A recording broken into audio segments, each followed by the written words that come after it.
মরশুম শেষ হওয়ার আগেই আবারও চমক দেওয়ার পথে এগোচ্ছে মোহনবাগান। গত কিছু মরশুম থেকে প্রায় সেট দল নিয়ে খেলছে সবুজ বেরুন ব্রিগেড। আগামী মরশুমেও যে তেমনটাই হতে চলেছে তা এক প্রকার নিশ্চিত।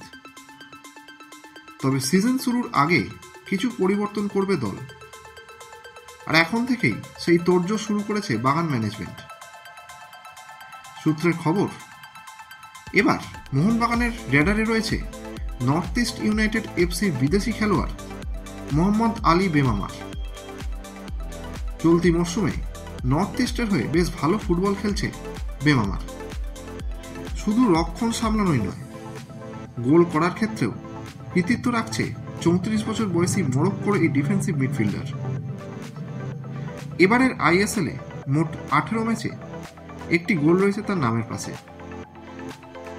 সুপার কাপেও 3 ম্যাচ খেলেছে এই খেলোয়াড় এবং একটি গোল আর একটি অ্যাসিস্ট করেছে বেমামার। আগামী 31 মে নর্থ ইস্টের সাথে চুক্তি শেষ হবে তার, আর তাকে রিলিজ করতে সম্মতি জানিয়েছে তার বর্তমান ক্লাব। মোহনবাগান ছাড়া বেমামারকে দল নিতে আগ্রহ প্রকাশ করেছে জামশেদপুর এফসিও। এবার দেখার শেষ পর্যন্ত এই লড়াইয়ে জয়ী হয় কোন দল। ভারতীয় ফুটবলের সঙ্গে সবসময় আপডেটেড থাকতে এক্ষুনি বং ফুটবল ইউটিউব চ্যানেলটিকে সাবস্ক্রাইব করে নোটিফিকেশন বেল আইকনে ক্লিক করে রাখুন।